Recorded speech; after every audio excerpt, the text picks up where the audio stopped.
13 de abril del año 2020.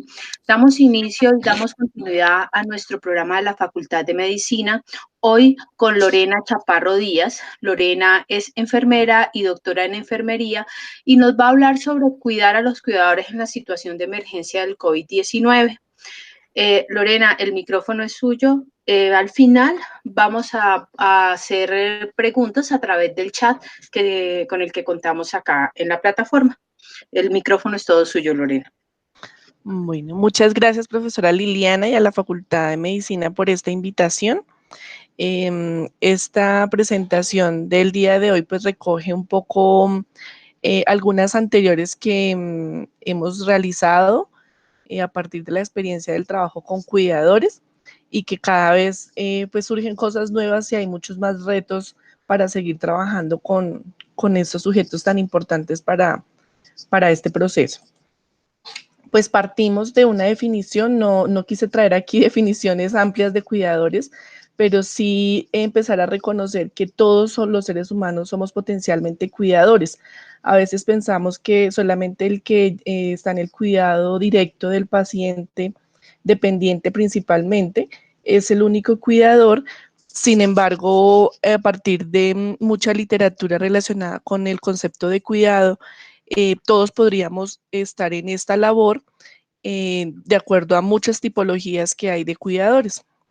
Entonces ese es el punto de partida para reconocernos como cuidadores familiares incluso de una persona dependiente en casa. ¿Qué actividades realiza? Pues principalmente se distribuyen en dos que están muy relacionadas con esta situación de emergencia principalmente. Algunas actividades básicas que tienen que ver con el contacto directo con el paciente y que necesitan de una u otra forma un sostenimiento de muchas horas al día para el cuidado del paciente. Y hay otras actividades que implican la relación de ese paciente con el medio, que en este momento pues están muchas disminuidas, pero que el cuidador principal generalmente cuando tiene que hacerlo puede estar limitado para realizarlo si necesita incluso de otros cuidadores que puedan abordar estas actividades o incluso pues ahora con el uso de las tecnologías están ayudando mucho a los cuidadores en poderlas considerar, elemento que antes no era tan posible para ellos. En algunos diagnósticos a nivel nacional que se han hecho en el tema de cuidadores, hemos reconocido un perfil que no dista en Colombia de otros contextos. Generalmente, pues los cuidadores son cuidadoras de género femenino en una edad que llamamos en sándwich de 36 a 59 años, con niveles de escolaridad bajo principalmente en municipios alejados a las sociedades grandes, en este caso pues en la región andina y Caribe fue donde más encontramos una prevalencia de escolaridad media, mientras que el resto era baja, de procedencia urbana en el caso del estudio que hicimos, porque no abordamos cuidadores de escenario rural, estado civil casado o unión libre, es una de las mayores características en los cuidadores, y ocupación hogar. Generalmente, pues, si de alguna otra forma el cuidador o la cuidadora tiene un vínculo laboral, tiene que renunciarlo o limitar su actividad o su interacción hacia afuera y buscar alternativas que sean más en casa para mantener el cuidado. Y las horas dedicadas al cuidado, por lo general eran de al menos 6, 7 horas, y pueden llegar a tener 24 horas por 7 días a la semana. En relación al COVID, este perfil se vuelve súper interesante y necesario de reflexionar en términos de las políticas existentes, porque pues al ver que es un género femenino en su mayoría, pues están en mayor riesgo de que haya, en el caso de las trabajadoras de la salud, puntualmente las cuidadoras formales o cuidadoras informales también están expuestas, así no se ha considerado como trabajador de la salud, y esto hace que pues sus condiciones socioeconómicas pues se puedan ver afectadas con mayor intensidad. El hecho de ser mujeres también implica que muchos de los programas o políticas que se estaban trabajando hacia el reconocimiento, hacia la salud sexual y reproductiva, por ejemplo, se puedan ver limitados por atender esta situación de emergencia. Entonces, eso también en otras pandemias anteriores se ha encontrado que es un impacto posterior o incluso del momento de las epidemias y por lo tanto, pues las mujeres están en mayor riesgo de tener esta afectación frente a las políticas. Y lo otro es que generalmente, pues al ser el sujeto, uno de los sujetos que está en mayor contacto directo con estas situaciones, eh, también se hace un llamado a que no han sido consideradas en la formulación de las políticas. Si uno mira de pronto el panorama a nivel mundial o a nivel nacional, en términos de los tomadores de decisiones, muy pocas son mujeres. Entonces eso también hace que quizás estén orientadas, tengan una connotación que no considera el género en su mayoría de esas políticas.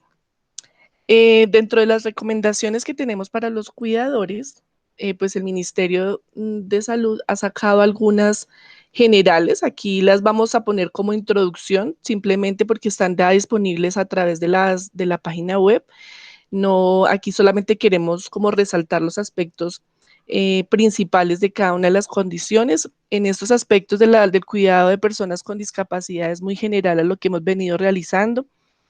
El lavado de manos, el uso del tapabocas en el momento de realizar las actividades de cuidado, la limpieza frecuente, el lavado de manos, el cambio de ropa, no sustituir el baño por limpiezas con toallas, sino favorecerlo.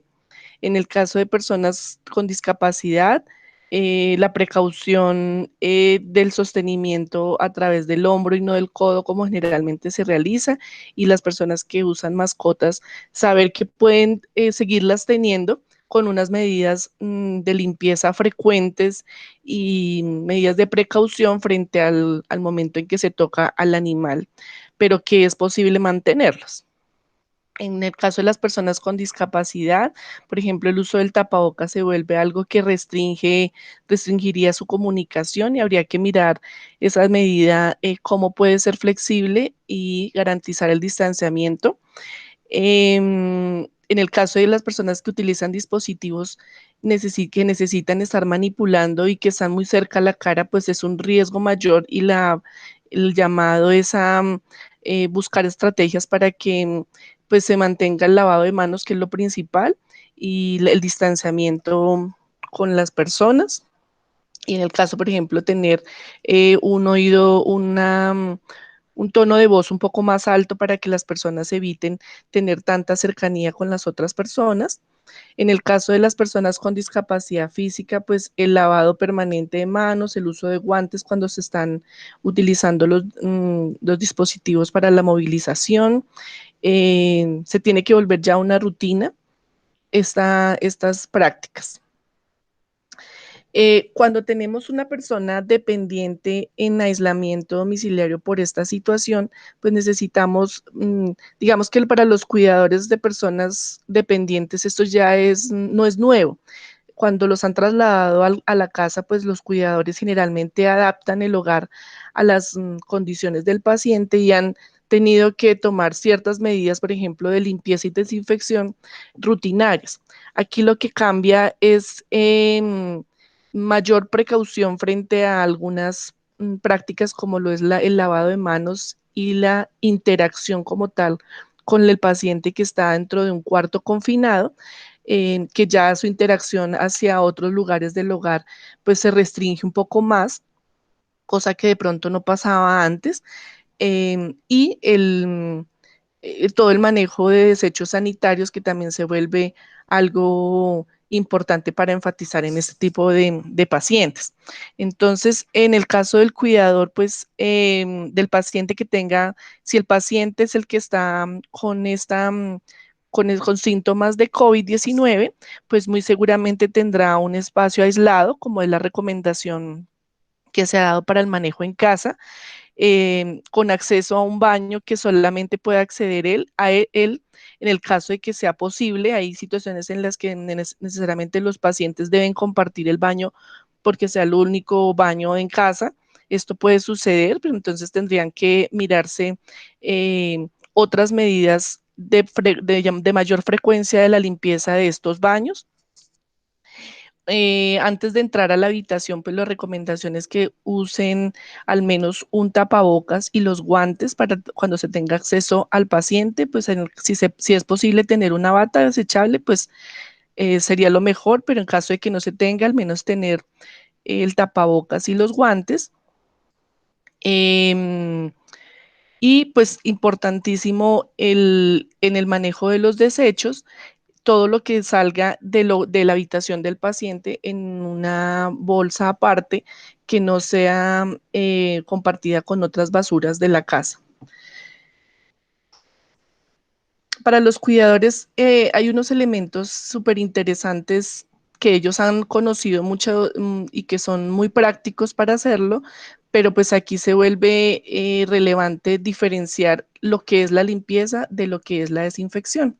En el caso de la limpieza, pues es lo que generalmente hacemos pasando un paño sobre una superficie, de pronto solo para quitar el polvo, y lo que hace pues ahí es disminuir el número de gérmenes, pero lo que necesitamos para corroborar que realmente esta superficie está limpia es la desinfección, y aquí usamos pues agentes químicos para matar esos gérmenes que reducen el riesgo de la propagación.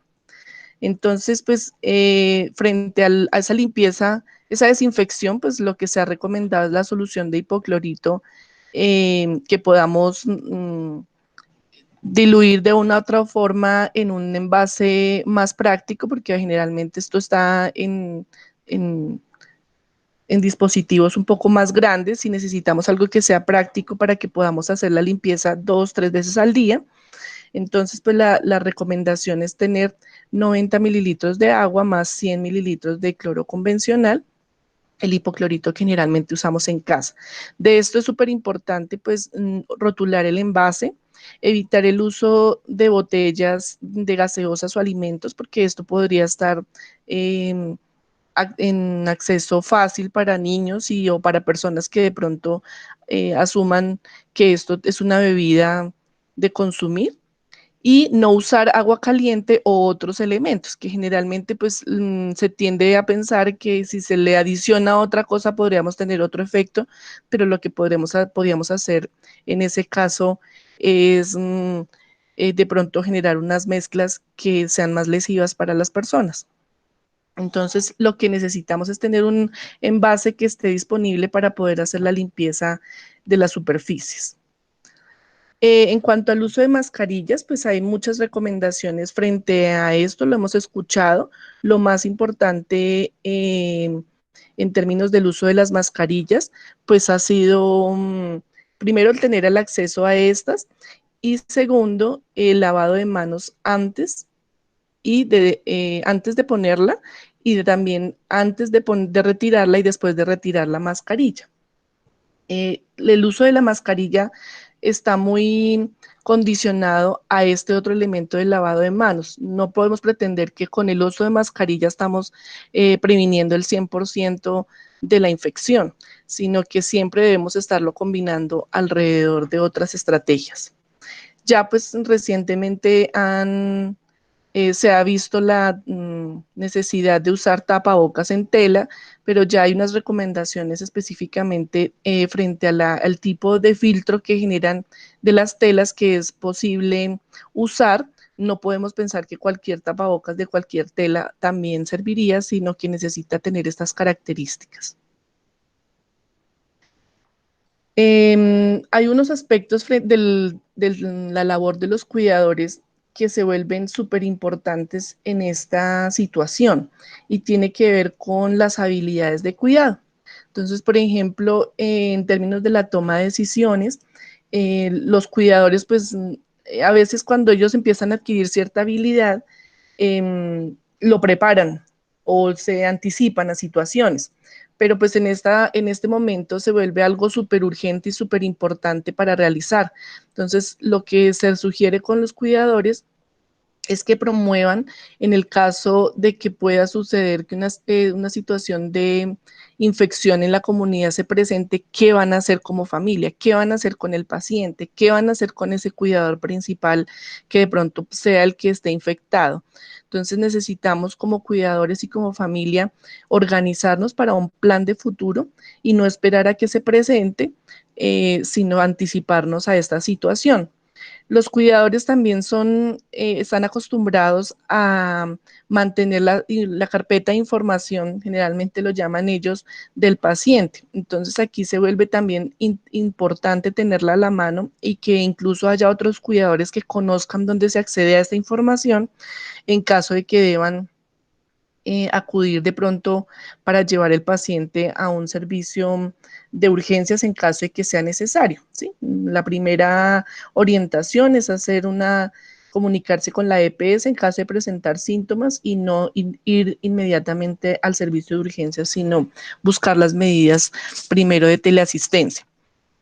Pero se vuelve también necesario que dentro de esta carpeta se tengan, por ejemplo, los últimos exámenes realizados, las fórmulas médicas recientes, porque esto es muy importante para informar al personal frente a los medicamentos que está usando el paciente y también la disposición que tienen de esos.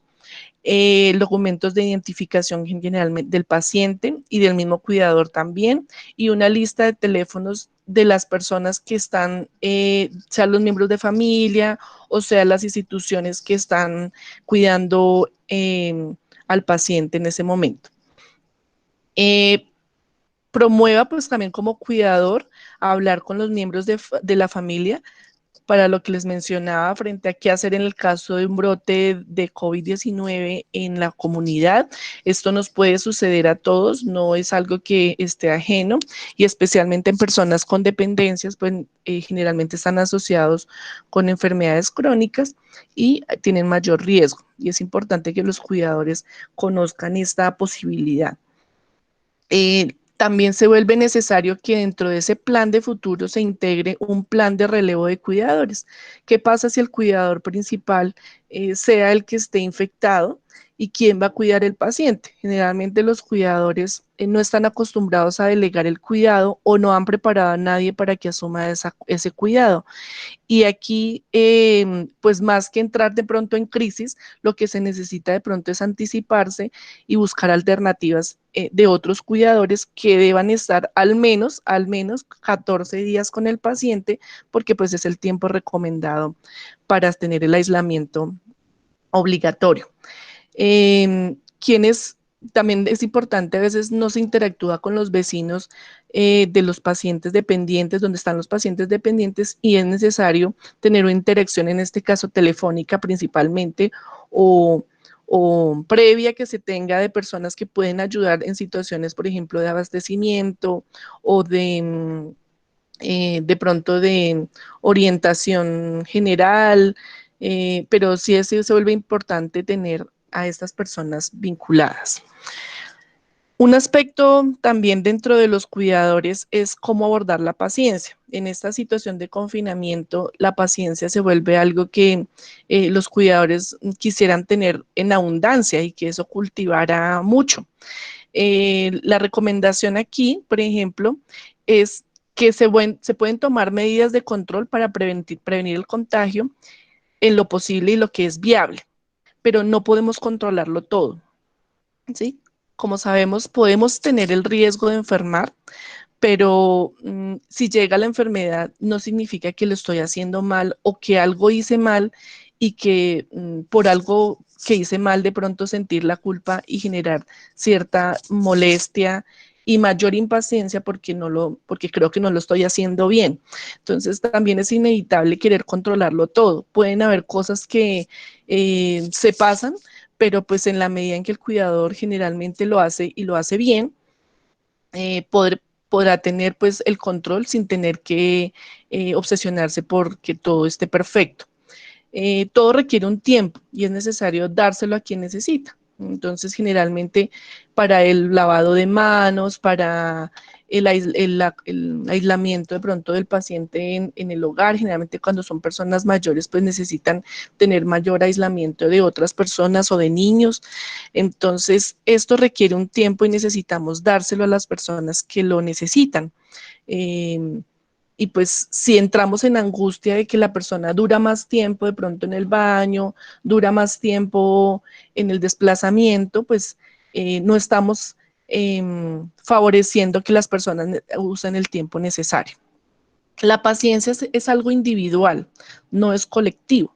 Entonces, esto está muy relacionado con los aspectos de lo que me llega a mí de manera personal, no tomarlo personal. Cuando estamos en casa pensamos que el paciente de pronto cuando uno le dice, es que tienes que lavarte las manos de nuevo y de pronto el paciente se molesta y pensamos que eso es algo personal que tiene conmigo como cuidador. Entonces, aquí se vuelve necesario el dejar de pensar en que eso tiene algo personal y que pues simplemente es una medida que hace uno como cuidador, pero también pues favorece cierta autonomía del paciente y lo que hace es una invitación muy amable y muy respetuosa a que se puedan tomar esas medidas. Pero también hace parte como del mismo proceso de sentirse atrapado, todo el tiempo estando ahí. Para los cuidadores principales el estar confinado es algo que no es nuevo, mucho tiempo lo han estado. Quizás lo único que hace el cuidador es salir, hacer las vueltas, pero vuelve a estar confinado por muchas horas al día, por muchos días a la semana. Entonces, por eso ese término, ese aspecto de la paciencia no se vuelve algo nuevo, sino es algo que necesitamos reforzar en estos momentos. Todos los cuidadores tienen límites. A veces cuando los cuidadores pretenden que pueden hacerlo todo y que como antes eran los que salían, hacían las vueltas, quizás ahora tienen que tomar decisiones frente a quién hace ese cuidado principal y quién de pronto tiene la interacción hacia afuera. Entonces necesitamos distribuir labores, organizar una agenda diaria de actividades y de pronto a veces cuando las que no se alcanzan a realizar, pues dejar de pensar en por qué no se hicieron, porque eso hace que se empiece a tener mayor preocupación, mayor ansiedad y pues no favorece la paciencia.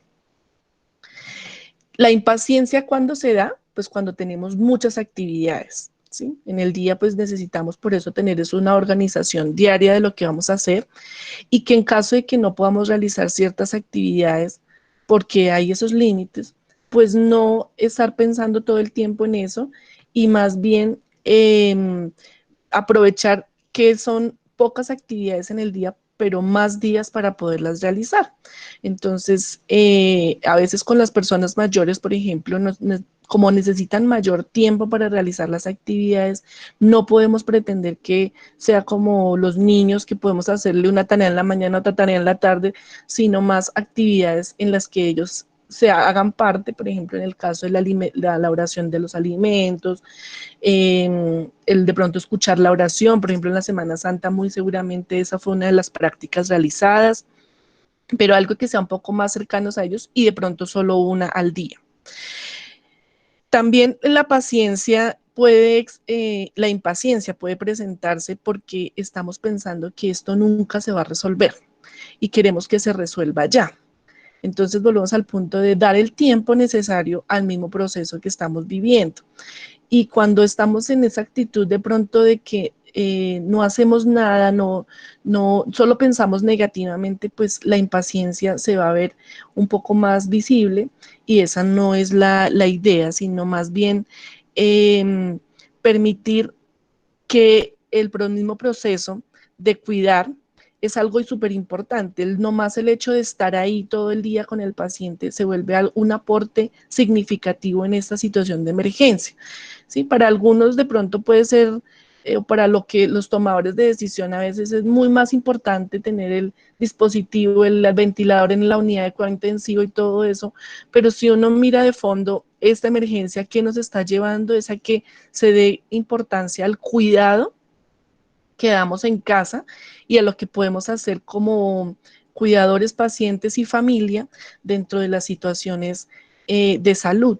Entonces, no más con el hecho de estar pensando un poco más hacia lo que mi aporte a esta situación desde el cuidado, puede generar cierto valor y cierto significado que se busca más en la paciencia. En el caso de cuidadores de personas con demencias o enfermedad de Alzheimer, es muy importante que con esta recomendación del lavado de manos pueden olvidarlo. Sí, hace parte del mismo proceso. Entonces podría ser útil primero colocar algunos letreros donde el paciente más está, donde recuerden ese lavado de manos, tener un mayor acceso de pronto, si es posible, al gel antibacterial, para que él pueda recordarlo con mayor facilidad, y si no, pues de manera muy respetuosa, no de manera imponente, sino de manera muy respetuosa y amable, acompañar en el proceso del lavado de manos o de la limpieza. Para los pacientes con estas situaciones, cuando ellos se programan de pronto algunas citas que han sido informados previamente y que por la situación tienen que cancelarla, pues es necesario realizar o planear una actividad para el momento en el que se tenía pensada esa salida, porque pues puede generar cierta también ansiedad del paciente de no haber realizado algo.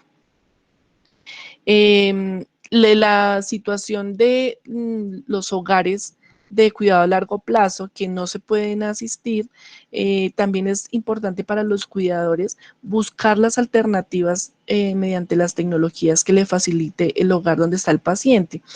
Pues no significa que pues, con esto aumenta el distanciamiento del paciente con su familia, sino al contrario tendríamos que mirar otras estrategias en las que facilite la misma institución donde está para favorecer la comunicación cara a cara con sus familiares.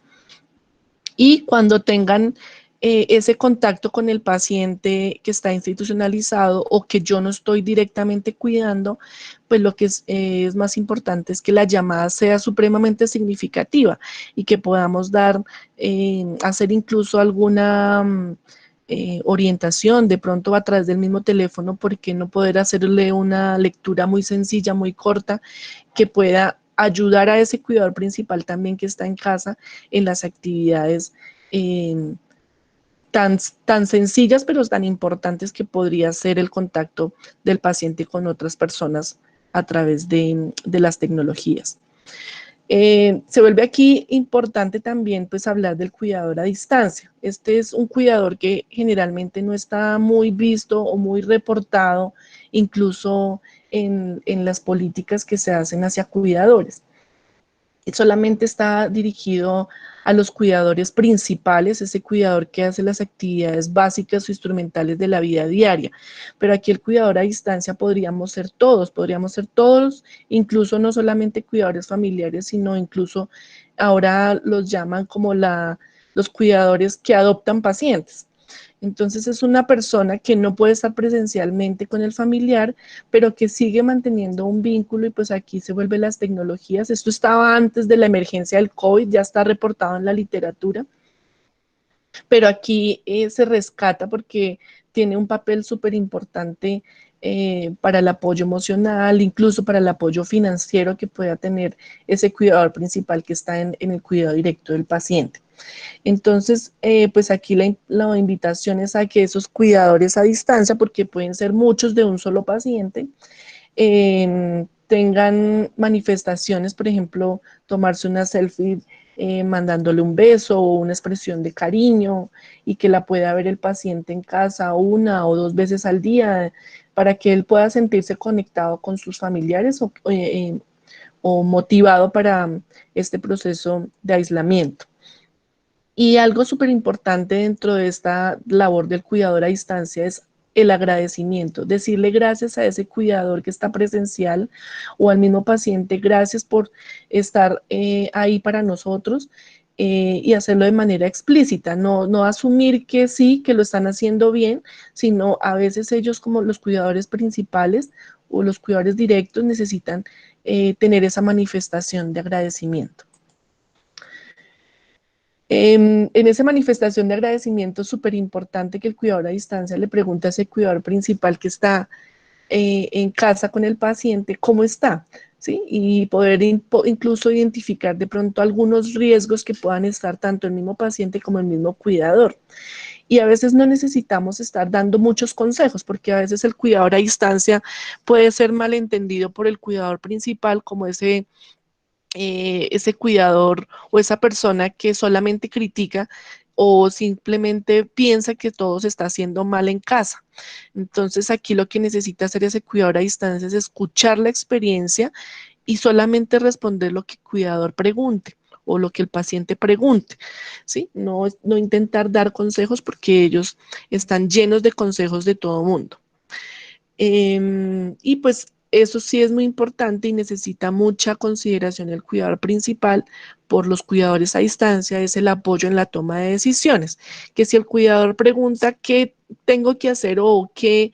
Eh, o validar si alguna decisión que ha tomado está bien, pues es precisamente el cuidador a distancia quien podría ayudar un poquito con cabeza fría, con entendimiento de pronto desde esa distancia, tomar mejores decisiones desde el cuidador principal, que generalmente es el que más se siente con la responsabilidad y que generalmente es los que más la hacen.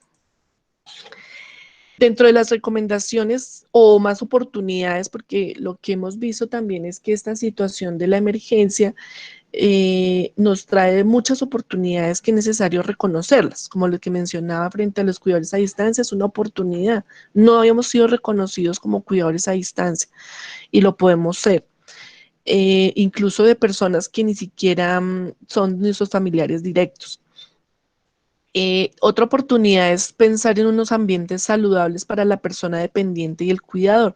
Como lo mencionaba, para los cuidadores esto no es nuevo, el confinamiento no es algo nuevo y el impacto de la salud de los cuidadores sí es mucho, especialmente pues en lo físico hay muchos reportes frente al cansancio y la fatiga, dolores musculares y demás, e incluso la aparición de enfermedades crónicas en los cuidadores, pero también en el componente emocional. Entonces es una oportunidad para los cuidadores en mirar cuál es su dieta, sus patrones de alimentación y mirar cómo puede ser saludable y nutritiva.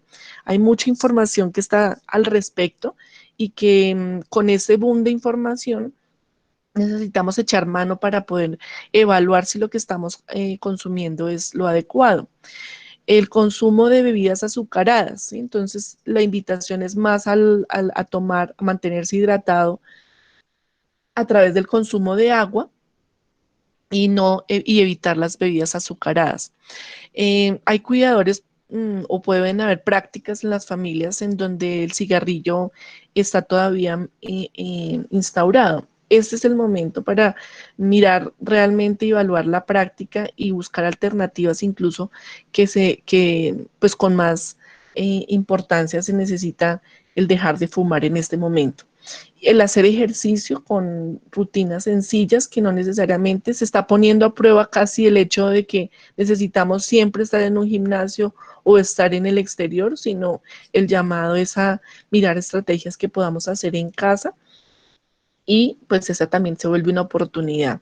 Y mantener la salud mental. Para muchos de nosotros no es muy común o no era muy común el uso de yoga, de la meditación, de la relajación y el hecho de estar confinados a veces nos pone a pensar si de pronto yo necesito echar mano de algo, sin decir que pues lo practico 100%, pero sí de pronto de echar mano de algunas estrategias que están surgiendo o que que tenemos mayor acceso a esa información.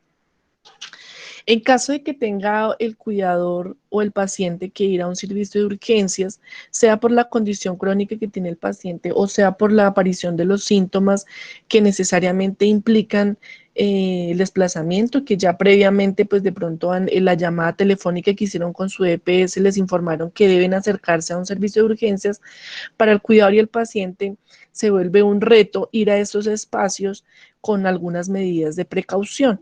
Entonces, la invitación en esos espacios que se llama el triage es al llegar a ese lugar, identificar cuál es el punto de lavado de manos para poder tenerlo y hacerlo frecuentemente. O en el caso, pues llevar el gel antibacterial o mirar dónde estaba ubicado dentro del espacio del triage. Mantener el distanciamiento, o sea, aquí se vuelve súper importante el distanciamiento que tiene tanto el paciente, el cuidador, como esta diada de otros pacientes. El uso de tapabocas necesariamente en el momento en el que está, al momento de salir de la casa y hasta el espacio del triage. Y pues en caso de que en el momento del triage necesiten orientaciones frente a precisamente el uso del tapabocas, pues eso vuelve un espacio importante para preguntarlo. Cuando el cuidador necesita, ya tiene de pronto un paciente hospitalizado, sea o no por COVID-19, porque esto puede suceder en caso de que las situaciones de la enfermedad haga que tenga que ir que esté hospitalizado. Entonces van a identificar que se restringe el número de visitantes por cada paciente. Eso ya está pasando en las instituciones de salud y es necesario que los cuidadores lo reconozcan. No es una medida para limitar la relación del paciente con el cuidador, ni nada de esto, sino lo que se necesita en este momento es disminuir la cantidad de personas que están dentro de un escenario hospitalario. Y pues en el caso de que se tenga acceso a la habitación, muy seguramente van a tener que usar las medidas de protección, el tapabocas, si es viable tener una bata, pues muy seguramente les dan las indicaciones en la institución y el lavado de manos se vuelve algo rutinario como lo hace el personal de salud. ¿Sí? Se habla de los 5 momentos del lavado de manos, antes de tocar el paciente, antes de realizar una tarea con el paciente, como la alimentación, por ejemplo, antes y después, eh, de pronto se tiene acceso a algunos líquidos corporales del paciente, saliva, orina, demás cosas, antes y después de ese contacto. Siempre así sea que lo estemos consolando, que no, pues en este momento se vuelve algo como tan difícil de entender el no tocar el paciente, pero pues siempre es necesario que después de tocar el paciente se lave las manos el cuidador o incluso cuando toca alimentos de la habitación del paciente. Entonces, y lo mismo, pues el mismo paciente también, las recomendaciones a que tenga el frecuente lavado de manos. Eh, los cuidadores están muy angustiados también de tanta información que tienen y a veces se tiende a compartir información que no sabemos si es verdadera y eso genera angustia en los cuidadores también. Y un cuidador angustiado puede ser también contagioso hacia otros cuidadores. Entonces, la invitación también es a que miremos cuáles son nuestras fuentes de información, que sean confiables y que lo que yo distribuya como cuidador de pronto con mi familia o que le cuente al paciente eh, esté verificado, ¿sí? Y que no distribuyamos información de pronto que no es necesaria y que lo que de pronto puedes hacer generar malestar. Aquí he recopilado para finalizar la presentación algunas preguntas frecuentes que pueden surgir a los cuidadores frente en el momento en que están cuidando. ¿Qué debo hacer como cuidador para anticiparme a prevenir la aparición del COVID-19 en mi hogar? ¿Sí? O sea, esas medidas de control, porque los cuidadores tienden a querer tener control de todo y lo que se sale a veces de ese control genera angustia y genera impaciencia. Pues primero es el distanciamiento al salir, evitar pues también el acceso a sitios donde hayan multitudes, limitar el contacto con personas ajenas a su familia. ¿Sí? Cuando hablamos de los vecinos, pues si son personas que no conocemos y que de pronto pues es mejor decirle que no esté eh, disponible presencialmente.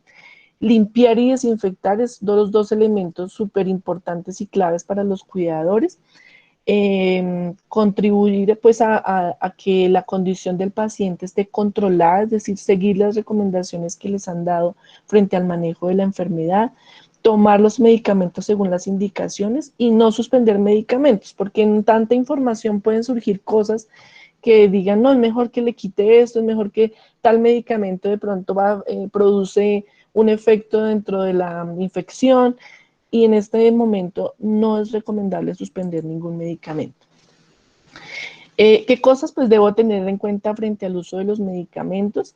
Por ejemplo, los que se habla de los medicamentos que disminuyen el sistema inmunológico y que pues si yo los tomo pues entonces los debo suspender. La recomendación es que no se suspenda sin una indicación médica, como pensando en que puede ser algo preventivo para facilitar, para disminuir el riesgo de infectar. No ajustar dosis o reducir frecuencia. Puede suceder que de pronto en el miedo a tener desabastecimiento de los medicamentos, el cuidador parta una pastilla, por ejemplo, y que se debía tomar la pastilla, la pastilla completa y la parta para que pueda alcanzarle para más tiempo. No es la recomendación estas prácticas en los cuidadores, ni tampoco la frecuencia, porque pues eso, cada medicamento tiene su ciclo necesario para tener el efecto deseado.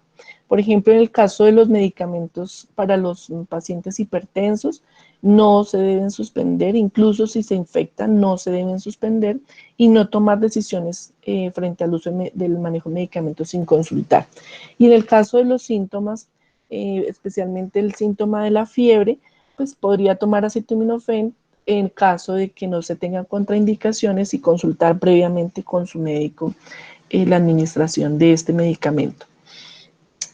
Los cuidadores e incluso los mismos pacientes o en casa de estos pacientes y cuidadores pueden tener niños al cuidado, ¿sí? Entonces se preguntan si puede cuidar los nietos o los niños en casa.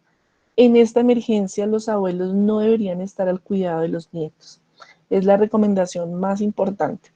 Y en caso de que se conviva en la misma casa con los nietos, porque hay situaciones en las que o sea, los niños viven en la misma casa de los abuelos con sus padres, todos deben ser más estrictos en el lavado de manos todo el día y la desinfección de superficies. Se tiene que volver una práctica súper necesaria en estas situaciones. Y pues los hijos y nietos deben estar un poco más aislados, más separados en la misma casa de los abuelos. ¿Sí? Hay que intentar buscar la estrategia de que esto se fortalezca un poco más. Y limitar el contacto físico y promueva algo que se llama los abuelos a larga distancia, de pronto, incluso estando en la misma casa, el uso de las tecnologías para favorecer la comunicación. Si como cuidador me infecto con COVID-19, ¿cuánto tiempo debo estar aislado? Entonces, pues se habla de que el primer día de la infección, del primero al quinto día, pues es el tiempo en el que podemos ser contagiosos, pero que no tenemos los síntomas y por lo tanto, pues no sabemos que tenemos la enfermedad. Y pues cuando aparecen ya los síntomas, hasta el día 14, decimos que finaliza. Sin embargo, pues hay estudios que se están haciendo frente a un periodo de 8 días después del día 14, en donde podría estar mejor, podría decir que se disminuyen los síntomas, pero se recomienda aquí un periodo de autoaislamiento, o sea, que no sea algo que pues está documentado 100%, como les digo, están en investigaciones, porque se está identificando como un periodo en donde se puede ser fuente de contagio. O sea, a pesar de que se habla de solo 14 días, se está recomendando también mirar 8 días después de ese día 14 que se mantenga un autoaislamiento.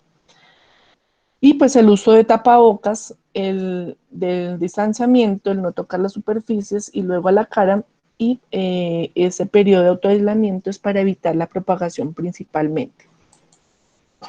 ¿Qué cosas debo tener en cuenta si como cuidador me infecto con COVID-19 o si lo está así mi familiar enfermo? Entonces, primero quedarse en casa, limpiar las manos, lavado de manos con frecuencia, cubrir pues la tos y los estornudos con un codo o pañuelo de papel, no compartir artículos personales, ¿sí? Los platos, los vasos o incluso en el mismo baño, si comparten el mismo baño, no pueden compartir elementos. Separarse de otras personas y animales del hogar. No tiene que sacarlos del hogar, sino separarse de las personas que están en el mismo hogar. Controlar los síntomas, y aquí pues la recomendación es a tomar la temperatura 2 veces al día, limpiar todas las superficies de alto contacto todos los días, como los mostradores, las mesas, las perillas de las puertas, el acceso al baño, como tal el baño, los teléfonos, teclados, tabletas y mesitas de noche. El uso de tapabocas al estar cerca de otras personas o al ir al centro médico. Y el llamar anticipadamente a su médico o IPS si tiene alguna cita que atender. ¿Cuáles son los medicamentos o suministros que debería tener entonces en la etapa de autoaislamiento al ser diagnosticado? Pues en la misma habitación principalmente de mayor acceso.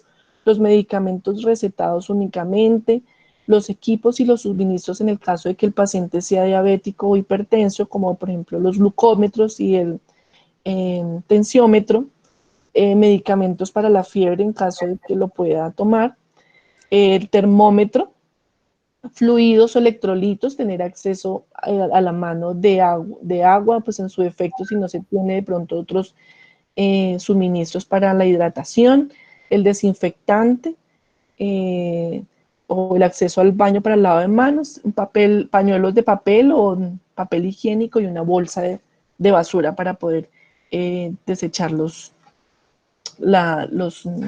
elementos que van saliendo de la habitación. Si cuido a otra persona con COVID-19, ¿qué debo hacer? Quedarse en otra habitación, asegurar que el flujo de aire en la habitación del paciente o con síntomas de COVID-19 se tenga y que el flujo de aire para el resto del hogar también se tenga y el lavado de manos y uso de desinfectante cada 3 horas o cuando se tenga contacto con el paciente o el cuarto. ¿Qué elementos debo usar al ingresar a la habitación del paciente con síntomas de COVID y cómo me los debo retirar? Debo usar siempre el tapabocas y los guantes de látex, nitrilo o vinilo. No los reutilice y el orden para retirarlos es primero los guantes, luego un lavado de manos, luego el tapabocas y luego otro lavado de manos. Y siempre depositar estos elementos en una bolsa aparte. ¿Existen medicamentos para el COVID-19 para tomar en casa? No existen tratamientos específicos para prevenir o tomar cuando se tiene COVID y se está en casa. Lo que se recomienda es descansar, mantenerse hidratado y tomar medicamento en caso de que tenga fiebre. No hay estudios que hayan validado el uso de la vitamina C y especialmente intravenosa para el tratamiento. Y en cambio, si de pronto pensamos que esta es una buena práctica, si la consumimos en exceso, se pueden presentar náuseas, calambres y hay mayor riesgo de presentar cálculos renales. En estos días me he sentido ansioso. ¿Qué debo hacer? Lógico que nos puede dar ansiedad porque pueden infectarse o pueden enfermar gravemente. Es la mayor ansiedad. Entonces, primero les recomendamos hacerse estas 4 preguntas. ¿Qué le sucede a su cuerpo cuando aumentan las preocupaciones? Reconocerlo. ¿Qué tan preocupado está? Ubicarlo de 1 a 10, por ejemplo. ¿A qué es lo que más le teme? ¿Y qué suele ayudarlo a manejar mejor las preocupaciones? Entonces, partir de identificar qué es lo que me genera ansiedad. ¿Sí? A veces cuando, por ejemplo, se trabaja el tema de la paciencia y esto está muy relacionado con eso, es qué me genera impaciencia. Y aquí es lo mismo, qué me genera ansiedad para poder identificar y hacer algo para enfrentar esa ansiedad. Entonces, una de las recomendaciones es centrarse en lo que tiende a funcionar para manejar la ansiedad. Y aquí podemos identificar unas cosas se deben mantener, o sea, se deben aumentar y otras cosas se deben disminuir. Entonces, entre las que se deben aumentar es conectarse con sus amigos, seres queridos, mediante las tecnologías y fuentes de información confiables. Y en las que debe disminuir, pues es no tener sobredosis de exageración. En estos momentos todo pareciera que estamos exagerando dentro de lo que sucede. Es una sobredosis porque uno dice una cosa, el otro dice también, reafirma y es una sobredosis de preocupación o desinformación. Solo informarse 2 veces al día, en la mañana y al final de la tarde. No dejar el televisor prendido todo el día con las noticias del tema. Esto genera mucha ansiedad. Y pues no ver todos los noticieros y todo lo que se reporte, pues porque eso da mayor preocupación. Lo que podemos es actuar con lo que es gobernable para nosotros. El lavado de manos, evitar los desplazamientos innecesarios, no tocarse la cara. Eso es lo que está gobernable para nosotros, lo que podemos hacer en casa, todas las recomendaciones que nos han dado. Y pues mirar cuál podría ser una medida de relajación que yo pueda usar. Hacer yoga, meditación, una respiración controlada algunos momentos al día, leer un libro o ver una comedia que puede ayudar a que disminuya la ansiedad. Para finalizar, aquí alguna bibliografía de las fuentes que se tomó esta información. y la información del grupo de investigación también al que pertenezco, que hemos estado compartiendo con los cuidadores material que les ayuda a enfrentar esta situación. Listo.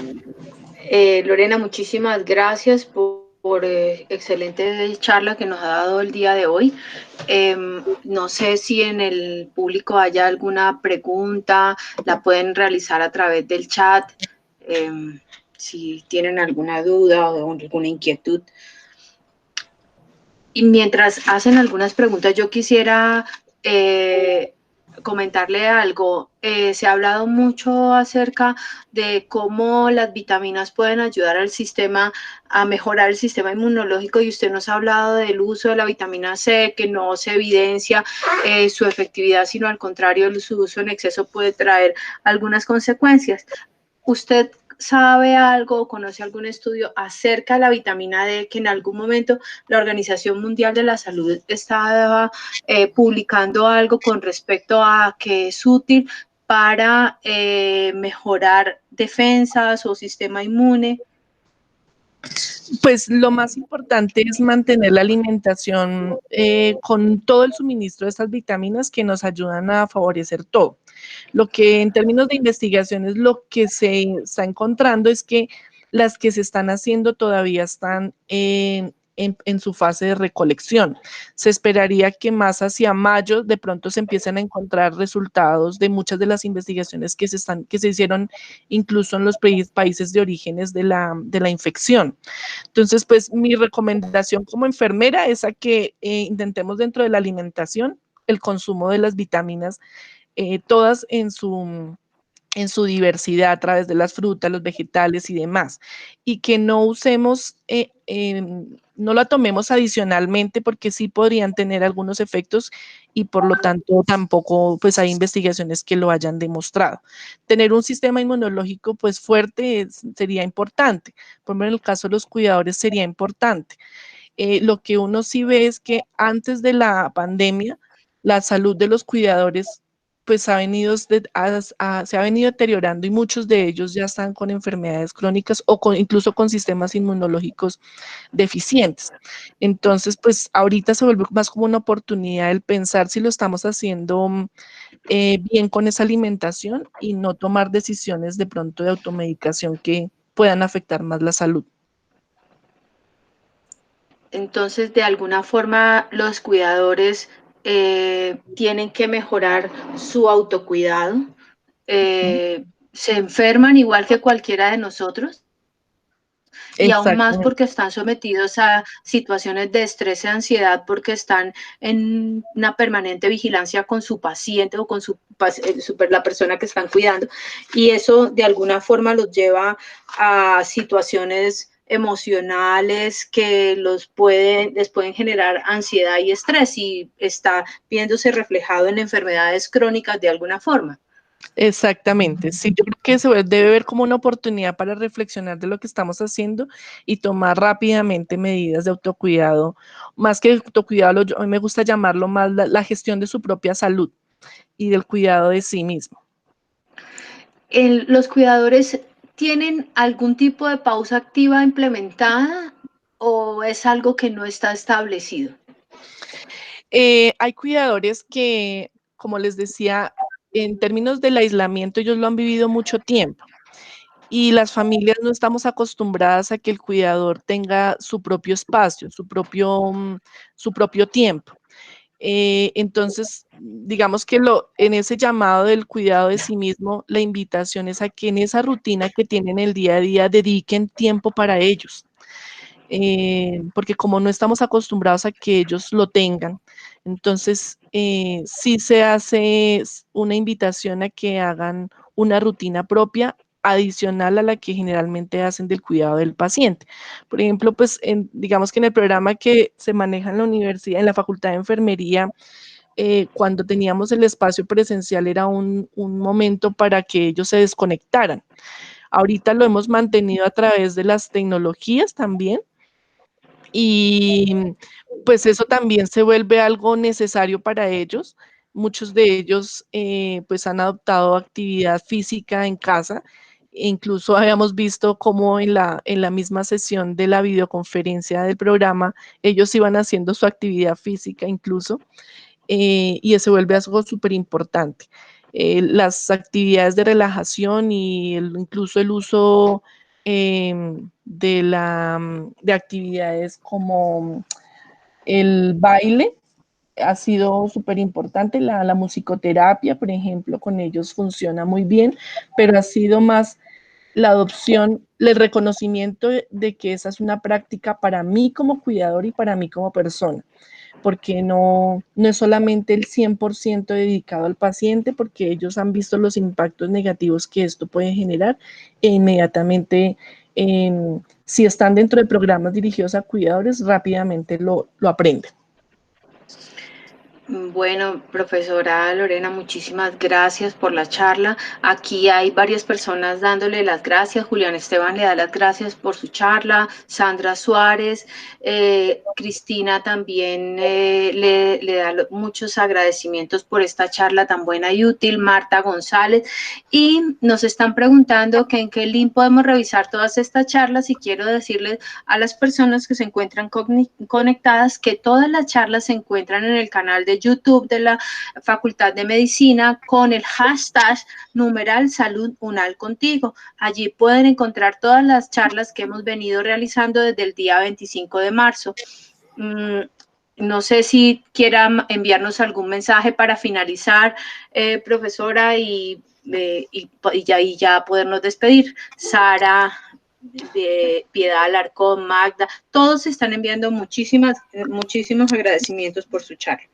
Bueno, pues yo creo que el mensaje más importante es que si tienen un familiar con alguna dependencia o que reconozcan en su familia cuidadores, que les den las gracias de lo que están haciendo de manera presencial. Es súper importante para ellos en este momento. Bueno, muchísimas gracias. Nos despedimos en este momento. Profesora Lorena, muchísimas gracias por su charla, y me queda invitarlos a todos a nuestro siguiente espacio a las 11 de la mañana con detección temprana y estimulación auditiva en tiempos del confinamiento. Tendremos a cargo una egresada de la facultad, la fonoaudióloga Irma Carvajalino estará acompañándonos con esta charla a las 11 de la mañana. Nos vemos a las 11 y muchas gracias por estar conectados. Profesora Lorena, muchísimas gracias y nos vemos en una próxima. Bueno, muchas gracias a ustedes. Hasta luego todos. Hasta luego.